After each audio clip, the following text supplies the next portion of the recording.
Okay, so I see we have some good folks that are coming in, and I do appreciate you being here with me today.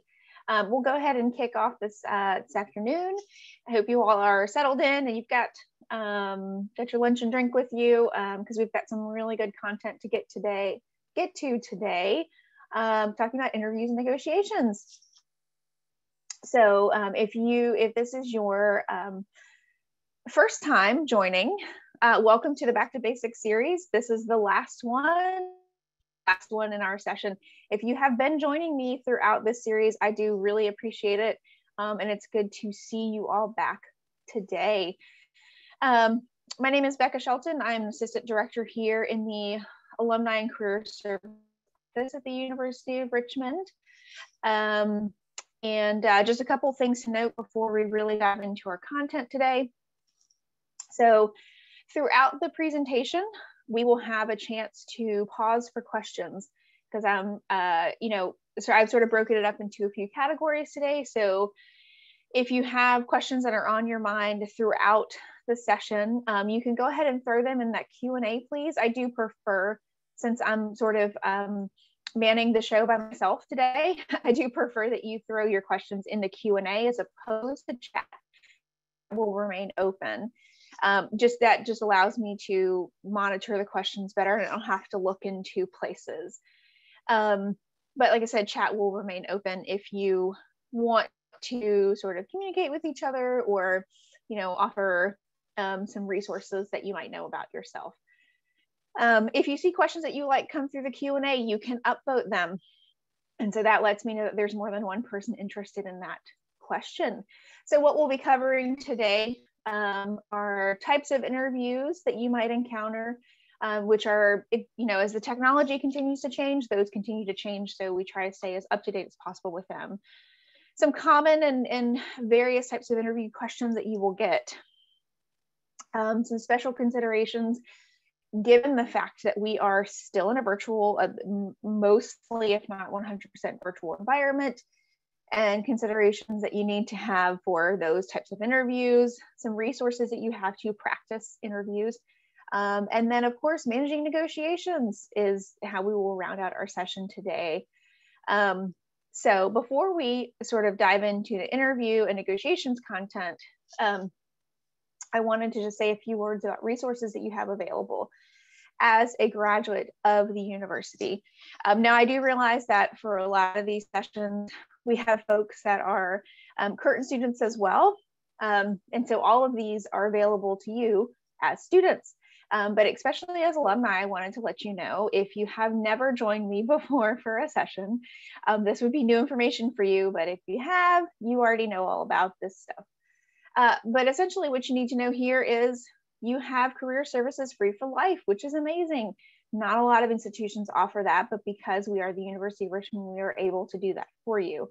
That means that you can meet with a career advisor. I'm your lady. And we don't put a limit on that. So you can meet with me as little or as often as you want or need to. And there's a lot of things that you see on that list over there that we can cover.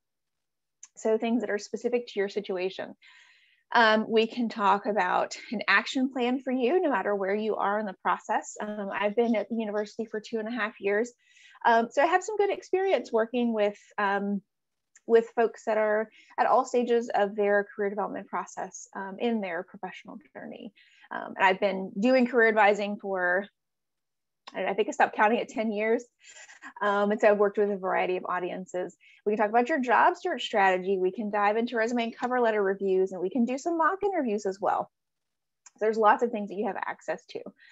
The big thing here to note is, one, the University of Richmond Alumni Relations has a YouTube page where they archive all of the things that they have done virtually, including my webinars. So if you've missed any of this session or any previous series that I've done, so I did a Confident Career Changes series at the beginning of 2021, and some other webinars that I've done in the past. Those are all available on the YouTube page should you want to access them. The other good thing to note here too is if you're saying, Becca, that sounds wonderful, I would love to chat with you one-on-one about my situation. How do I make that happen? So you can use Spider Connect, which is the link down there at the bottom left, and you can schedule an appointment. If you have no idea what Spider Connect is, because everything at the university has Spider in the name, you can just shoot me an email really quickly and I'll give you instructions on how to access that. That is my preferred method to schedule an appointment. I oftentimes find that difficult to go back and forth over email to schedule something. So just using Spider Connect makes, I think, a lot of life easier. And did have a quick question in here in the Q&A. What is the link to the YouTube page? I always send out my slides for the webinars after the live event. And so you'll be able to access the link that way. If you really wanted to get on that before and just sort of take a look, you can just go on YouTube and just look up University of Richmond Alumni Relations and you should be able to find it. Okay, so now let's dive into all of our content. Yay. So I wanted to start off with types of interviews that you would probably encounter today. If it has been a while since you've interviewed, especially since before the pandemic, pre-pandemic, now that we are using that kind of phrasing, you might not be used to some of these, right? And especially as technology in the last year or so, and I mean, really in the last few years, I think that the last calendar year has really made technology much more so at the forefront of interviewing. And so companies and recruiters have really started to dive much more into that, although these were all things that were around pre-pandemic, but they're being used so much more often now. So phone screen interviews have been around for a number of years. But again, if it's been a while since you've interviewed, typically phone screens are going to be the first step in the process. Some companies might use the pre-recorded interviews very early on in the process, which we'll get to in just a couple minutes. But phone screens are usually relatively short. I've even heard of some being 15 minutes long, which I don't know if the recruiter can assess you as a candidate in 15 minutes, kudos to them, but usually they're about 20 to 30 minutes. Again, usually it's one interviewer doing the phone screen interview, and typically it is going to be a recruiter or representative from the human resources department. Usually what they're doing in this is they are checking on information in your application or on your resume. And so essentially this is a screening process for them to then say to the hiring manager in the specific department that you are interviewing for, to say, hey, here are the candidates that more closely match the qualities that you're seeking based on what I've been able to assess in this phone interview. And so usually they're going to ask questions that are less behavioral or situational in nature, which will come up later in the process, but usually they're going to ask questions, off of your resume, tell me a little bit more about this role that you had, or tell me a little bit more about, this project that you did. And they're just trying to assess, are you meeting the qualities that they're seeking? Conference calls. I don't know many people that really like conference calls in general. Usually they're fairly awkward. You're waiting. With conference calls, there's a lot of sort of, there can oftentimes be quietness to figure out who's speaking next, or giving people a chance to speak so they're not talking over each other. And so usually there's multiple people on here. So I always say, pack your patience. If you are the kind of person like me that feels like they need to fill silence, try to take a step back from that. Make sure also that before your conference call interview that you have the call and information ready, and you maybe you've exchanged other numbers, maybe cell phone numbers or something with the hiring manager, whoever's in charge of that conference call, just so you have a plan B in case something does go wrong. Video calls, so getting familiar with the platform is really important here. Again, in the last year, these have really exploded. There are so many different platforms that people use now for video conferencing or video calls that they would also use for interviews. So of course, Zoom, which you're on today, Google Meet, Microsoft Teams, WebEx, Cisco. There are so many out there. So I think the best thing to keep in mind here, if you do have a video interview with somebody and you are unfamiliar with the platform, go on YouTube and just try to figure out if there are any kind of instructional videos to figure out how to understand and use the platform. Because while most of them have the same functionalities, such as a mute button, a video button, Q&A, chat, sometimes within each platform, they're located differently. So for me, like I had to, a few days ago, I had to be on a Google Meet get together with some friends and family, right? It wasn't work related, but it was friends and family. It's got all the same functionalities of Zoom, but I didn't know I didn't know where they were located. So it was not easy for me to find things, and so there was some delay in chat and things like that. So just making sure that if it's a new platform for you, that you're just familiar, and YouTube probably has a bunch of resources that you can figure out how to navigate that better. And pre-recorded interviews, these are probably the newer ones that have popped up in the last number of years. And again, within the last year, they've probably been used a lot more often. And so this could be, is oftentimes sort of equated to the screening portion of the interviews. And this is not you actually conversing live time, real time with an actual person. What you're doing is the company is using a specific software system or something where you can get on there. They'll send you a link. Prior to this, they'll give you a deadline for it. And they will, you will have to record yourself answering their questions. Sometimes this is the challenging part. Like sometimes they will give you the questions beforehand. Sometimes they won't. Sometimes they might give you an idea of what to expect. And so you would have your recording done, and then it would be sent into the hiring manager. Now, the good news here with the majority, if not all of these types of platforms, is it's not just a one-shot deal. So you do get a chance to redo things. You might have a limit, say 2 or 3 or a few chances to redo, but you would typically get to be able to do that. So you could make sure that you could jot down any notes of things that you want to do differently next time. While these are quite nerve-wracking, we do have a couple platforms and things. I'll share in a little bit about resources that you can practice this kind of pre-recorded stuff, so it's not as awkward in that. So the next few slides that I have for you are all about sort of the interview questions. I will say as a precursor to this section that there are 1,000,001 questions that they can ask you. Generally speaking, they can be divided into some broader categories.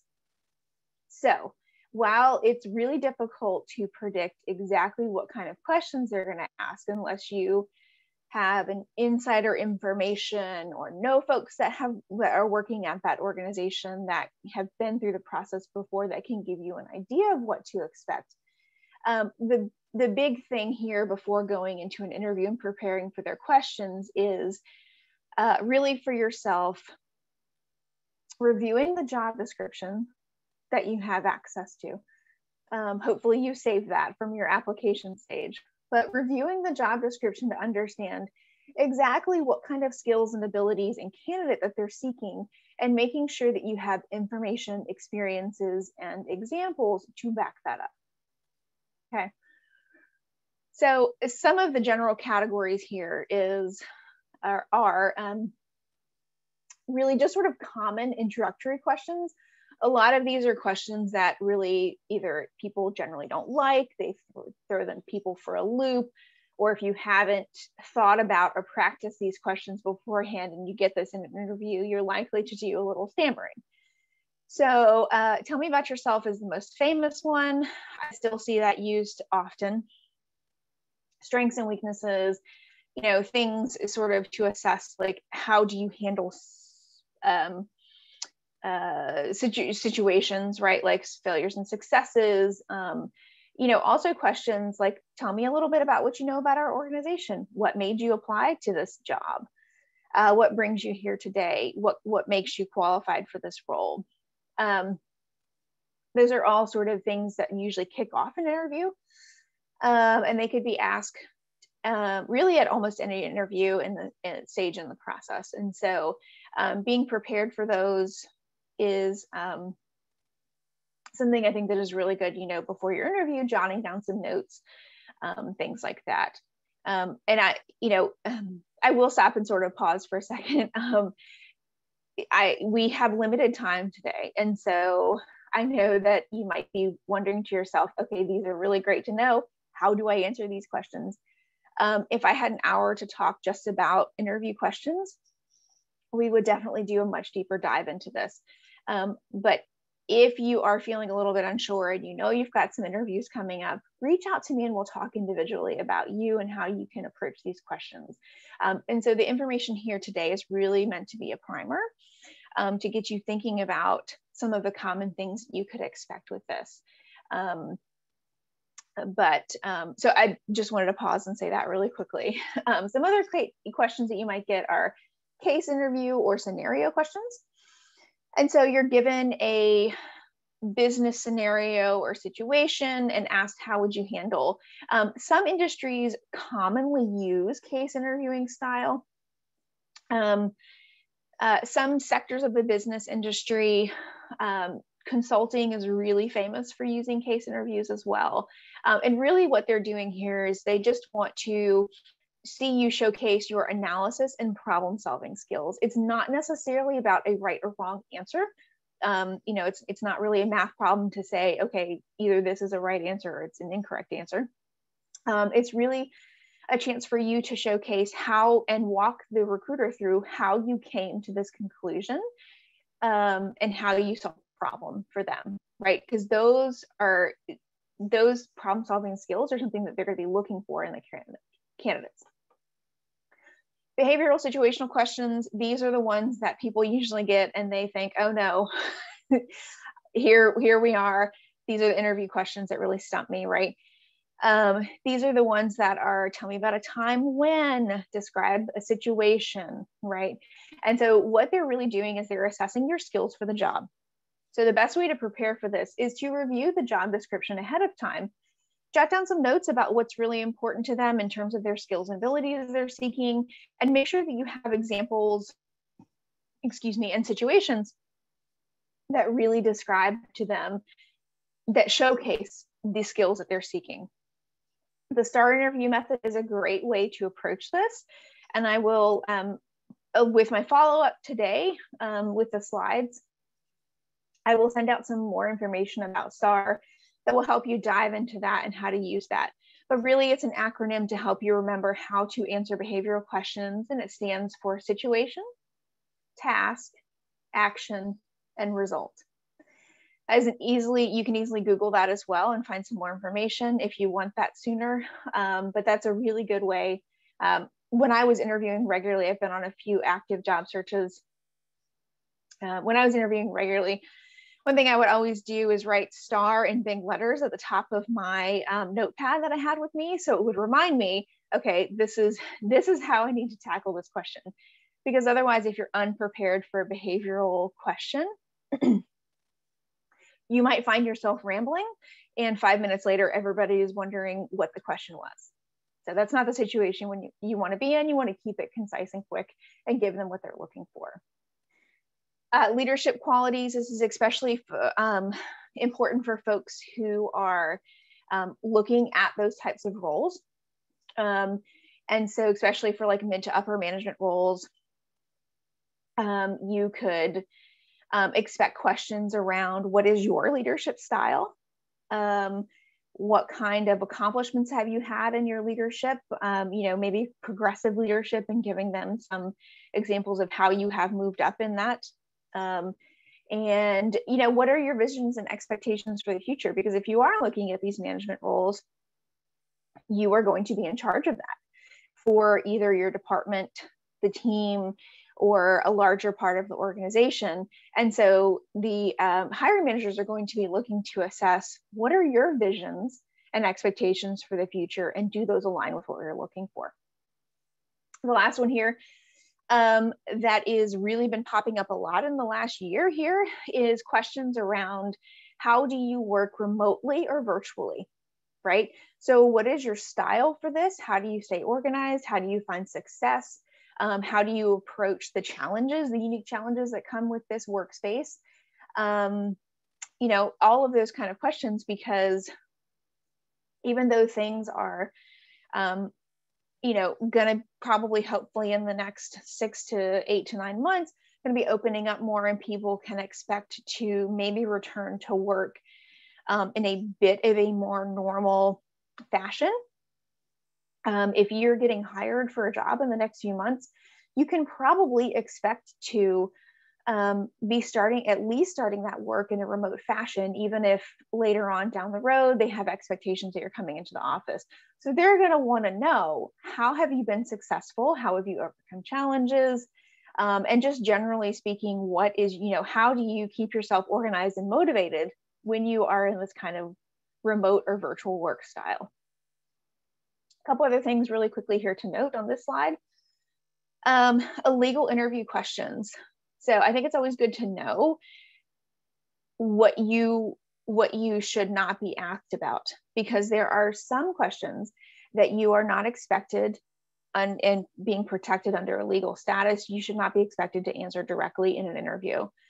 Again, as a follow-up, I will send out a really good article that I found about this that goes into a lot more detail about it. Generally speaking, any kind of question that directly reveals your age, race, national origin, gender, religion, marital status, sexual orientation, disabilities, conviction, details about conviction records, military discharge status, or pregnancy status. They can never ask you directly, how old are you? What race are you? You know, are you pregnant or not? Are you planning on starting a family? Those kind of very direct questions cannot and should not be asked. If they are, that should be a total red flag for you, and you should very politely end that interview and hightail it out of there. The questions that they ask need to be related to the job. Okay. If you are asked these kind of very direct questions, don't lie to them, of course, but politely decline to answer, and either move on or ask that the interview be stopped. And so you can sort of move on if you're extremely uncomfortable with that situation. So again, there's a really good article that I will send out that will go into a lot more detail about that, but I thought that it's a good thing to cover. We should all know that there are certain direct questions that they cannot ask you.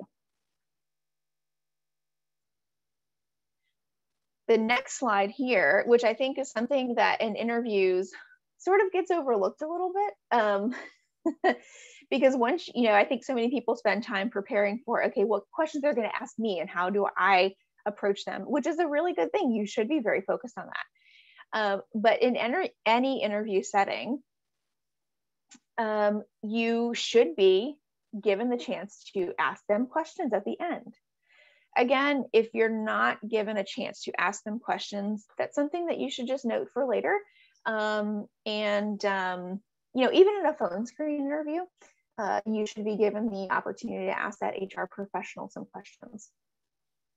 And so again, there are so many different types of questions that you could ask them. And I would encourage you, before you start to jot some stuff down for yourself, think about what is important to you in this process, right? What kind of information do you need to know to feel good about moving forward with this interview process? There's a lot of different things that you might want to know about.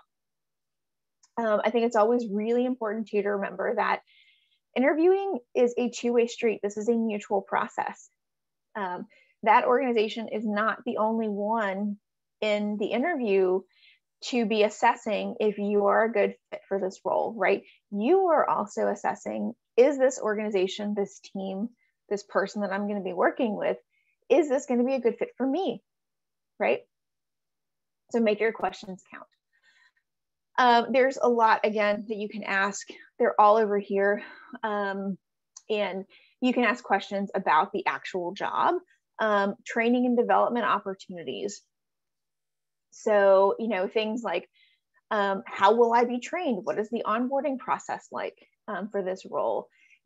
Does this organization or the team offer support for professional development, growth, or learning opportunities? If those kind of things are really important to you, right? If it's important for you to be in a role in an organization that gives you opportunities to learn and grow, so that you may then eventually move on to other positions, because I would bet you money that this, whatever role you're interviewing for, is not the last stop on your professional journey. And perhaps you don't want to end there, right? So thinking about the future for yourself, how can this role that you're very excited about, how can this role help support your future endeavors within your professional journey? You can ask questions about performance.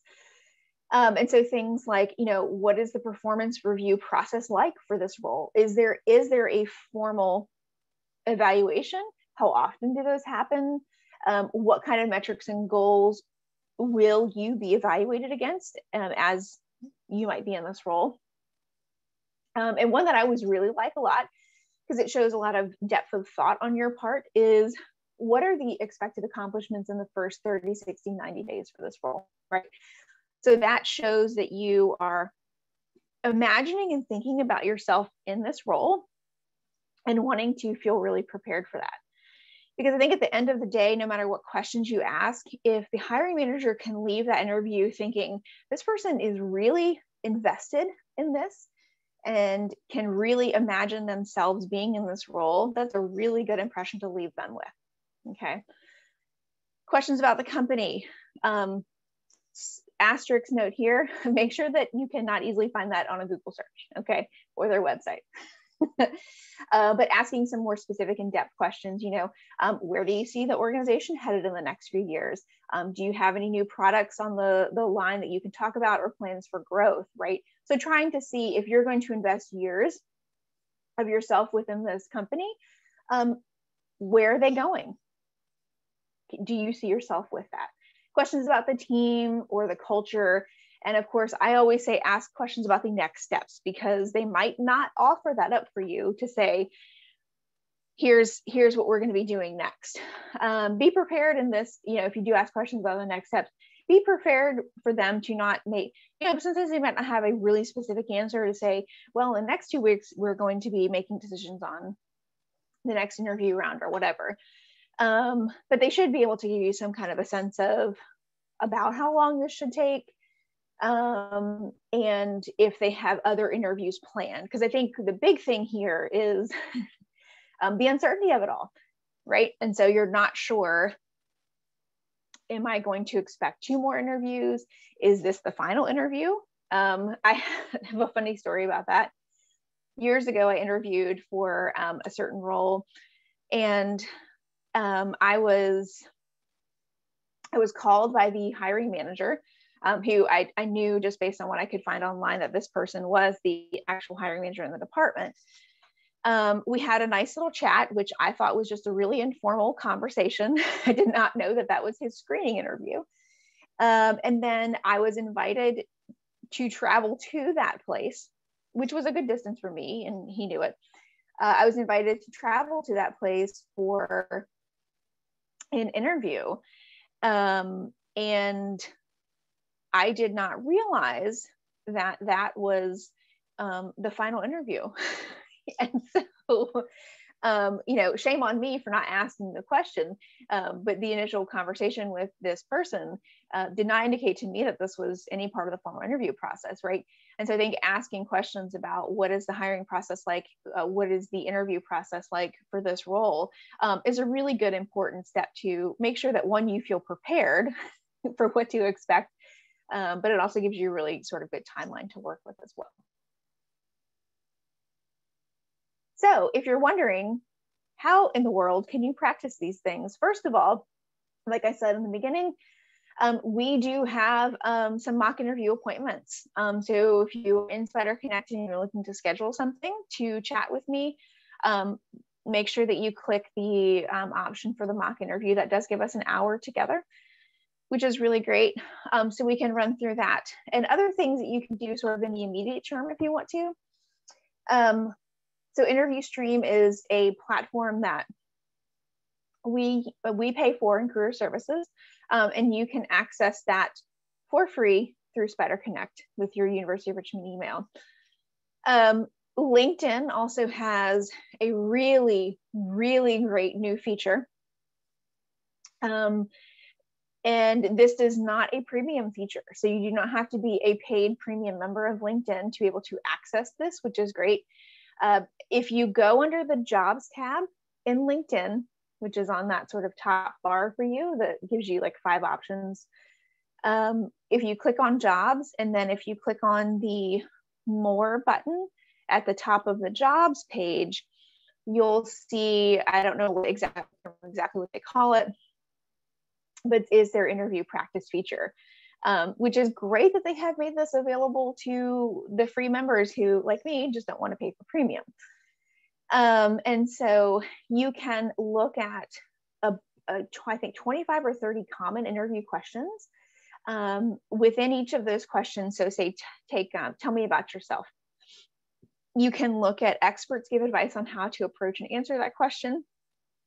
You can see some sample answers to that question, and you can also record yourself and you can get feedback on that recording. Or if you don't want to record yourself, you can just write your answer in and get feedback as well. And so I think that this is they added this last year, I think, and it's just a really wonderful feature. So I do encourage you to play around with it as well. And the last thing here is LinkedIn's new video intro feature.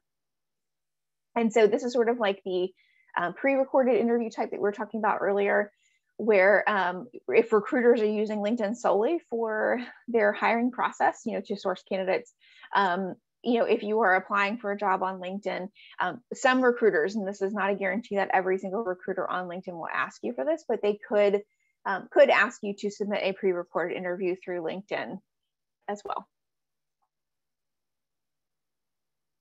Okay, so we do have a couple questions in there, which is really great. If you have any questions on your mind at this point, feel free to go ahead and throw them in that Q&A. The first question that we have, how do HR folks know what the qualities actually are and what is relevant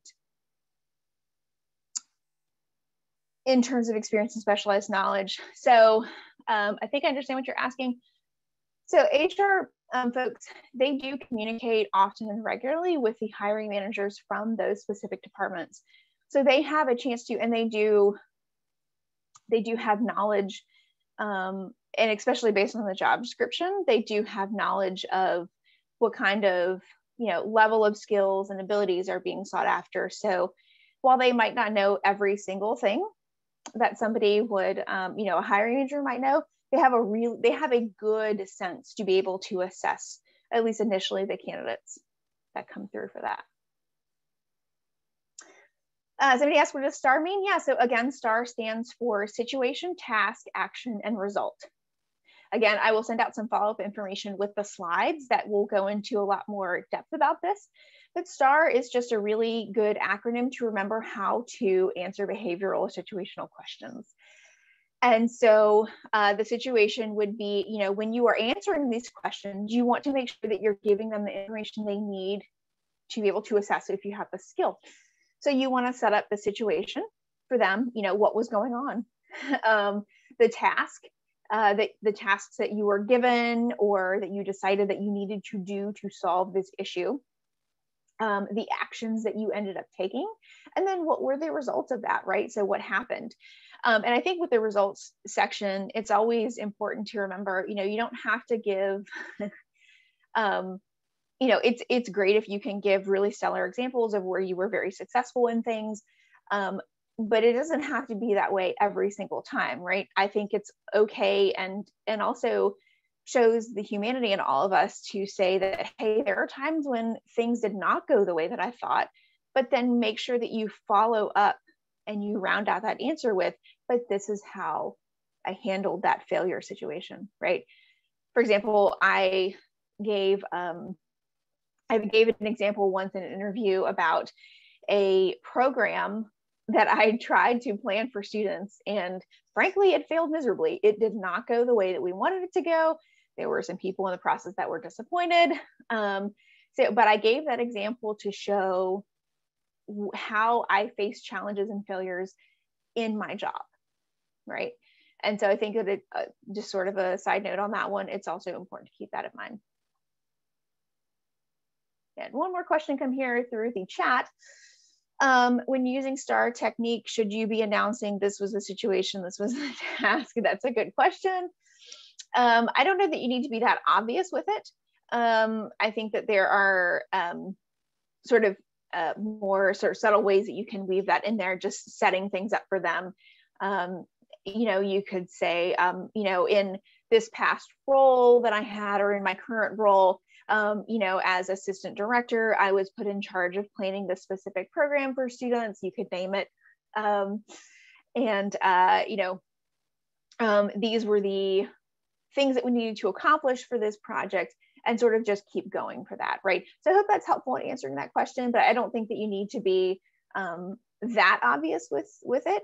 You can sort of very gracefully weave that in there. So now we'll talk a little bit about the virtual environment and some special considerations that you should have for that. So this is a picture of my home office setup, what it was a few months ago, because in the work from home space, I get bored easily and need to change my environment. But this is just something that I had set up a while ago that was working for me. I think the thing to note here is that nobody saw what was in front of me, and nobody saw the fact that I used a dictionary to prop up my camera, so it wasn't at a weird angle. All they saw was a pretty nice background, right? So in the virtual setting, really things that you need to consider for your environment are, one, the lighting. And so front or side lighting is really best for this. One of the greatest things, not greatest, but one of a wonderful thing to come out of all of this is ring lights. I highly recommend one. I'm using one right now, so I don't look grayed out and like I've been sick for a week. They're not that expensive. You can find them on Amazon or some other retailer, but just look up ring light and see what you can find. The nice thing is that you can do a lot of different light settings with that. So you can do a warm light, which I prefer. Or you can do sort of a brighter light, just depends on what you're looking for, right? Funny story about lighting in interviews. One time I had a video interview and I was in a brand new space that I had never been in. It was just physically, it was where I was at that time, and I just had to make the space work. And I did not take into account the amount of windows in that space. And I did not have enough time to really prepare and bring up the video first and check to make sure that I looked okay. No joke, throughout the interview, half of my face was blacked out because of the way that the lighting was in the room, and the other half was not. So it looked very strange. I don't think that's the reason why I did not get moved forward in the interview, but I don't think that helped my situation. So just make sure that you are testing the video out beforehand to make sure that you know what you look like on screen. Background, again, is really important. Make sure it's neutral, not distracting. You don't have a ton of light in the background, because that can really, again, mess with how you are showing up on camera. Consider virtual backgrounds if you want to. I think they're really great. I love this new feature in Zoom where you can blur your background, right? So you don't have to worry about green screens or showing up, part of your face is not there because the background is a little bit funny. So just sort of play around and see what works, or if you're not going to use sort of a virtual background, just make sure the background is cleaned up. You don't have anything inappropriate back there, or just make sure it's sort of simplified and doesn't distract from you. Check your camera angle. I always recommend doing that beforehand.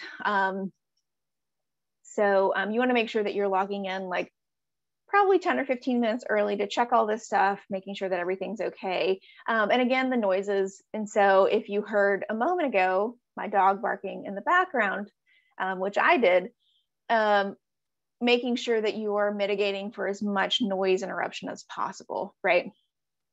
And so if you have other people in your space when you are doing virtual interviews, preparing those in your space, giving them heads up, hey, look, from 12 to 1, I've got a very important thing that I need to do. Consider putting a sign on the door. I do that if I have my spouse here in the house with me. I will put up a very friendly and nice sign that says, please do not disturb, with a smiley face. And I think sometimes that just reminds people, oh yes, okay, so she does have something important going on. Let me not go into that room and expect her to answer my question, right? So I think just making sure that you're preparing those in your space, that you have something really important going on and you need some time. Especially in virtual interviews, connectivity is a really big thing that you need to make sure that you are paying attention to, because once you have all of these sort of environmental factors mitigated for, making sure that your technology is going to be the best that it can be at that time, right? I think we've been a year into this. Recruiters and companies know, and they should give you a little bit of grace, that sometimes things just go wrong, okay? But do the best that you can to prepare your technology for this. Again, if it's a new platform for you, making sure that you're researching this, making sure that you are as prepared as possible to say, knowing where the mute and video buttons are located. If you have to present during that virtual interview, that you know how to share your screen. Testing out your speakers and video beforehand, of course, making sure, for example, like I use a webcam because I have my actual big monitor here because I can't do a small laptop screen. And so making sure that all of those things are going to be compatible with that video platform that you're using. I always recommend, if you can, getting getting headphones or a headset. That really just helps your audio quality a lot better, and makes your when you are talking, makes you sound like less in a vacuum. Grabbing a friend or someone in your house as well to sort of test with, and making sure that things are going well. And then, if you have the ability to, wherever your space is, if you can hardwire your internet, that's the best. Wi-Fi is, it's not the most reliable, and especially depending on where you are located geographically, sometimes it can go in and out. For example, I live in the middle of the country. I love it out here. It's beautiful. It's quiet. But I would be lying to you if I said that we had really fast internet. So if you're noticing a little bit of lag, that's probably why. I have hardwired my internet. It is the best that it can be. But just making sure that you are, again, just making things, giving yourself the best setup possible so you can set yourself up for success. And then the last thing I think here is just things about you and how you're showing up. This was this picture over on the right here. This was actually from, I think, just a few months into 2020, when we were all really getting used to the virtual environment. And this cracked me up, and still cracks me up today. This poor news anchor from Good Morning America did not realize the wider angle of his camera, and he was showing up in his running shorts for a live national interview. So making sure that, again, testing things out prior, looking at your camera angle, how you will be showing up, and making sure that that's going to be appropriate. Body language and eye contact, really important to consider here. The best you can, not slouching, because that does show up on camera. Eye contact, which in a virtual space is always sort of a little bit weird, because you might want to be looking at your little video box, which could be located over here, right? And then that just looks funny because you're not looking at the camera. And so the people on the receiving end, it doesn't look like you're looking at them. Just takes a little bit of practice. Consider in this regard, I would definitely consider, at least with Zoom, you can disable your view. So what that means is that you can basically take your little camera tile off of the screen, because I have found, and I know I'm not the only one, I have found throughout using video conferencing platforms that I am more likely to get distracted by looking at my camera tile to see how I'm showing up, right? And so if that's very distracting to you, some people it's not. If it's very distracting to you, consider disabling your camera view there. Not taking yourself off of camera, but just taking the little tile away. Other things you can do here to sort of help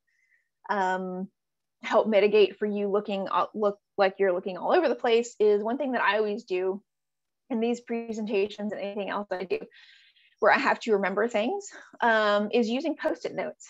And so because I have a monitor, I will use Post-it notes around my monitor. If you were to see what I see, you might think that I'm a crazy person because they're all over the place.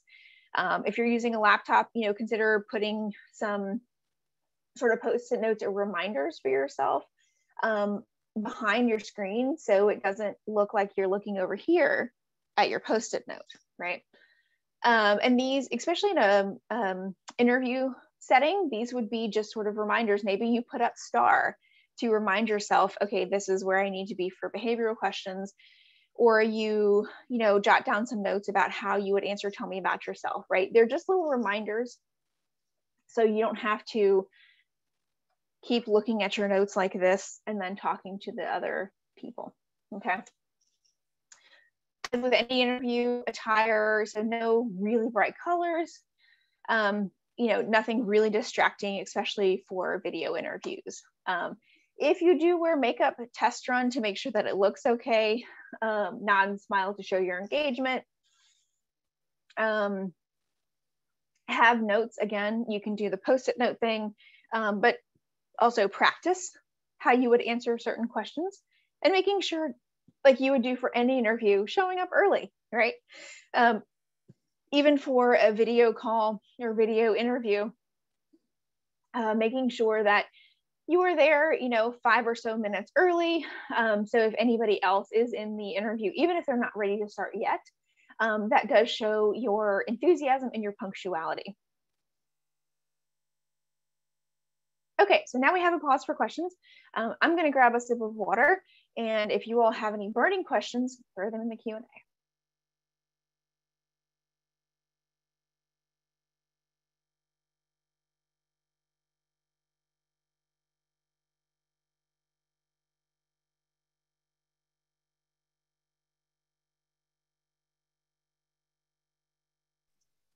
Okay, I don't see any. Okay, we do have one come through. Yes, I will get to the negotiation in just a little bit. Absolutely. Here we are. And so this is the last slide to round me out. And I have to say, I have stayed relatively on track with time, which is great. If you've been with me before, you know that I tend to be a chatty Cathy. But again, after this, we'll definitely have time for questions. So I know that negotiations oftentimes get a lot of questions. Offers and negotiations are so specific to your individual situation. And that this is why I'm offering up just, again, some sort of primer information to think about. And if you know that you have negotiations coming up, or you just have sort of specific questions about yourself in a negotiation, please reach out to me one-on-one, and I'm happy to chat with you about that, because it's all nuanced, right? I think the first thing to keep in mind here with negotiations is that when you get an offer on the table for a job, this is the best time for you to negotiate, right? Because after you accept an offer, after you accept an offer, there's no more negotiations, okay? So it's also really important here to remember and to really keep in mind and plan ahead for throughout if you're embarking on the beginning of the interview process with an organization, really thinking about, first of all, where are your parameters in this, right? So if you know that you get an offer at a certain price point or anything else like that, and you absolutely cannot or will not accept that, know that before you go into it, okay? Because again, down here, a few bullet points in, recruiters do not, they're excited. If they make you an offer, they are excited to make you an offer, and they don't want to drag this process out, right? And so knowing what your limits or your parameters are, what you are willing to accept and not accept before you get into the offer stage or into the negotiation stage is really important for you, okay? If and when you get an offer, first of all, this is the best advice I was ever given about this process. Do not accept right on the spot. Even if you know in your heart of hearts, I will take this job. Yes, I'm very excited about this. Personally speaking, when I got the job offer for this job that I'm in now at the University of Richmond, I was so excited. I knew I would love this job. I will definitely take this job. And I was so excited when I finally got a positive offer. But I, of course, asked for time to think about it, right? Any reasonable hiring manager or recruiter will understand this, and they will give you time to talk about it, to think about it. One thing to note here is exploding offers. These are situations where a recruiter calls you and makes you an offer and says, hey, within 24, 48 hours, I need to know your answer. That is where you should definitely be asking for more time. Yes, they do, of course, want to wrap their process up. But especially if this is involving a relocation or any kind of salary questions that you might have, you do need some more time to think about this, okay? I do encourage people to often really ditch the scarcity mindset, and I'll explain what I mean by that. Oftentimes, if you're in a job search, if it's been going on for a while, you might be thinking to yourself, oh my gosh, the next job offer I get, I'm just going to take it. Okay. Again, interviews and this process is a two-way street for people. You are also assessing them. So if you have these sort of desperation or scarcity mindset, like, oh my gosh, there are no other jobs out there, I'm not going to get any other offers. First of all, that's not true. Having this kind of desperation mindset will really make you take almost any offer that you're given, right? Usually there is room to negotiate. And so really trying to move away from this scarcity mindset to think, okay, is this a good fit for me? Is there anything that I need or want to negotiate? That's the place that you want to be.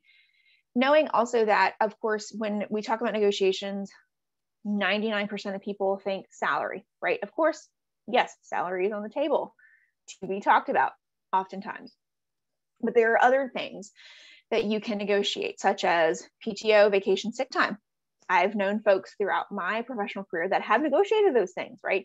Maybe there was no flexibility in the budget to give you more salary, but maybe you could negotiate a few more days of sick time or vacation time or PTO, which is very valuable.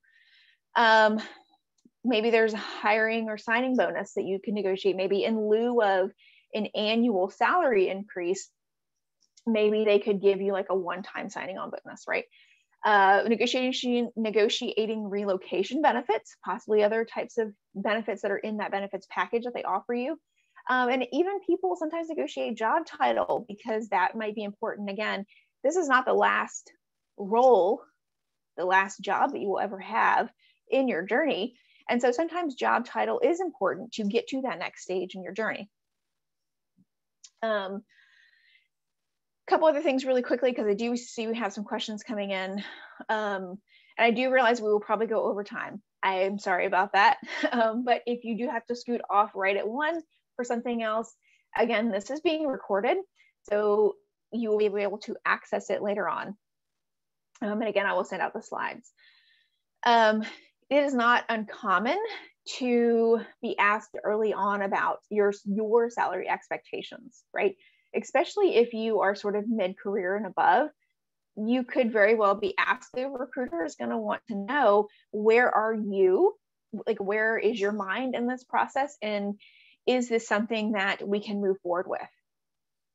Because sometimes they can only offer so much money for this particular role.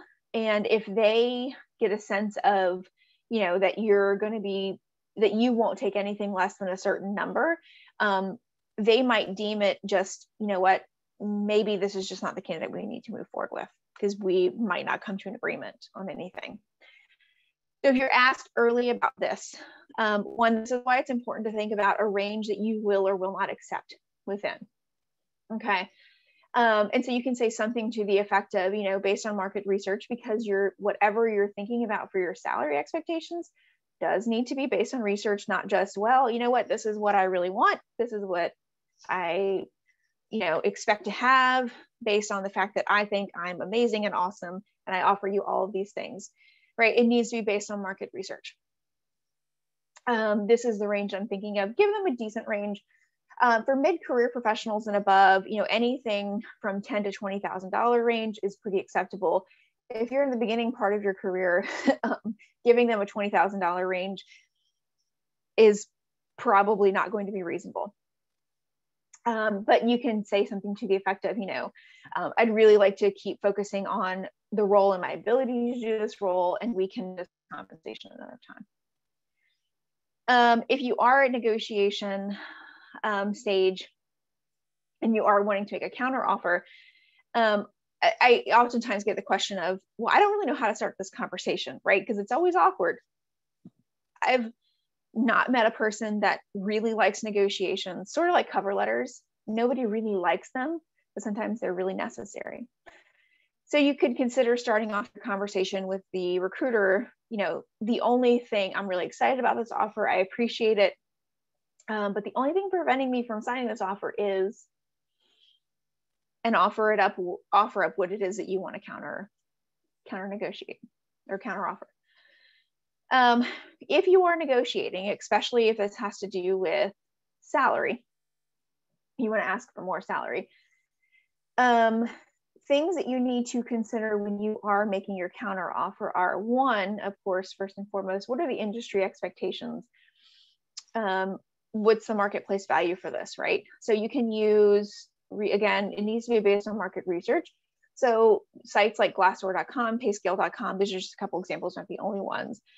To get a reasonable idea of what is to be expected to be offered for this type of role in your area. And talking to other professionals if you're comfortable with that. Consider how competitive is the job market here. Again, your skills and experience level.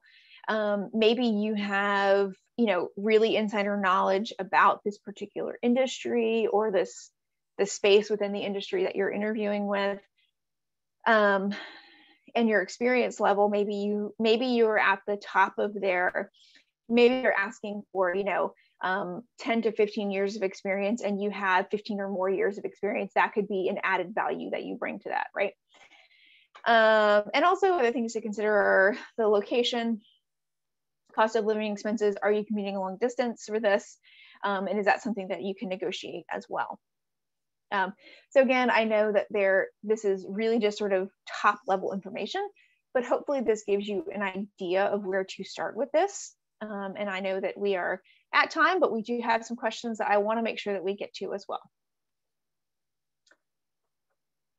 So the first question that came through, can recruiters ask for your compensation and do you have to tell them what it is? I'm assuming that you mean here what you're currently getting paid. Can they? Yes, they can ask for it. And sometimes, depending on the organization, I know if you're doing an application for any kind of state job in Virginia, at least, they do have you put on there like your starting and ending salary for any job that you listed. And so, yes, they can tell you what it is, or they can ask you. Do you have to tell them? Well, I mean, you don't have to answer any question, but I think that it's good to think about giving them some kind of a sense of where you are at. Maybe again, consider giving them a range of where you're at, or, you know, like a range of where you started to where you are now. Yeah, I think, so hopefully that helps answer that question, Brian. The next question that came through. Okay. How much time do you typically ask for? I'm guessing with an offer on the table.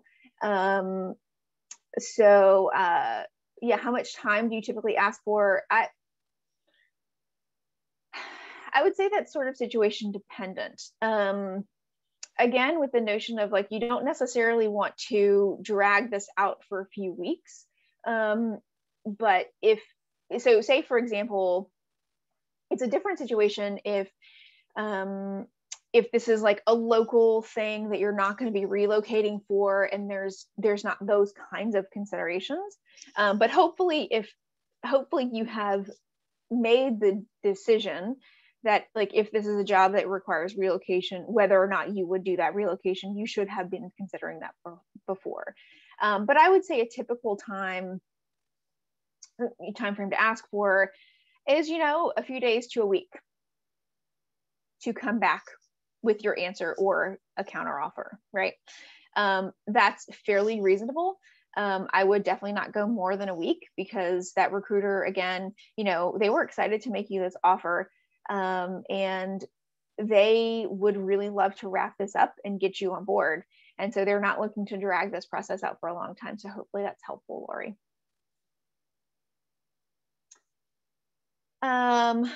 Let's see the next question that came through. Talk a little bit about navigating interviews for positions within the same organization. Okay. I think I understand what you're saying. So basically you're talking about interviewing for multiple positions within the same organization, where it would be a situation where you might even be interviewing with the same people. Okay. I think as a general answer for this question, I would probably say focus on the things specific to that role, right? Because even positions within the same organization are going to have different responsibilities and expectations and skills and abilities that they're requiring. So I would say, I'm not sure if that's where you were headed with this question, but I would just say really focus on things specific to that particular role. Hopefully that was helpful.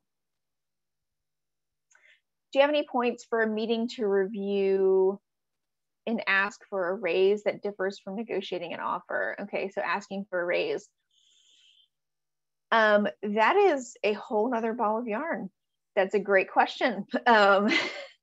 Just not content that I really had a lot of time for today. But yeah, asking for a raise, I would love to talk with you one-on-one about that in your situation and how you might approach that. But again, I think generally speaking, asking for a raise, focusing on the value that you bring to the role, especially any successes going above and beyond, accomplishments that you've had with that. You know, have you met or exceeded expectations within a shorter amount of time than you were expected to? You know, things like that are things that you can focus on when asking for a raise, and just, you know, being considerate that they might. I've been in roles before where my manager really wanted to give me a raise, but they were constricted by the budget expectations. They just couldn't do it, right? So I think there's a lot that goes into asking for a raise. I would be happy to chat with you one-on-one about that. Let's see, another question here. Filling out application online, we're required to give salary expectations, and you cannot complete the process without providing those salary expectations. In that case, can you really deflect the salary question? Yeah, that's always a fun one. So with the online applications, and if they have a spot to ask you for your salary expectations, A couple tricks that I've learned. One, in the little box that they give you to fill that answer out, if some boxes, and this is where it gets a little bit tricky, some online platforms will only allow you to put numbers in there. And we'll get to that in just a second. If they allow you to type letters or words in there, if you really want to deflect that and you're not ready to answer it yet, this is okay to do. You can say open to negotiation, right? If you have to give numbers, try to give a range with that. Again, I think giving a range, if you have to give numbers, a range is the best possible. That doesn't, that doesn't put you in a box in terms of like, I will only take